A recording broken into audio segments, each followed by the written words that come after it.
এবার বাকি ম্যাচগুলির জন্য অধিনায়ক বদলে ফেলল কলকাতা নাইট রাইডার্স।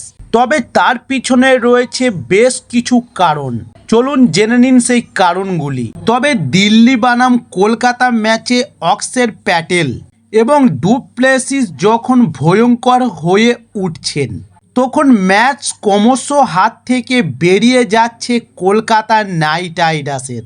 এর মধ্যেই চোট পান KKR এর অধিনায়ক রাহানে। এরপর রাহানে মাঠ থেকে বেরিয়ে গেলে অধিনায়কতার দায়িত্ব দেওয়া হয় সুনীল নারাইনের উপর। তারপরই ক্রমশ বদলাতে থাকে ম্যাচের রং। সেই সময় ডু প্লেসিস ও অক্ষর প্যাটেল এবং স্টেভেসের উইকেট নেন নারিন। সেই সঙ্গে তার আক্রমণাত্মক অধিনায়কের জয়ের মুখ থেকে খালি হাতে ফিরতে হয় দিল্লিকে।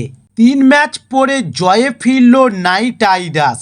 তবে রাহানের চোট নিয়ে অবশ্য অনুকূল রয় বলেছেন, চোট গুরুতর নয়, কিন্তু রাহানের বদলি হিসেবে সুনীল নারিন যে দায়িত্ব পালন করলেন, তাতে নারিনকে বিকল্প হিসেবে ভেবে দেখতে পারে কলকাতা নাইট রাইডার্স। তবে চলতি IPL-এ আর 4টি ম্যাচ বাকি কলকাতা নাইট রাইডার্সের। প্লে অফে যেতে গেলে বাকি 4টি ম্যাচই ভালো কিছু করতে হবে কলকাতা নাইট রাইডার্সকে। তবে ব্যাট হাতে সফল হলেও অধিনায়ক হিসেবে চলতি IPL-এ রাহানের পারফরমেন্স আশাব্যঞ্জক নয়। ফলে বাকি ম্যাচগুলিতে কি হয় এখন সেটাই দেখার।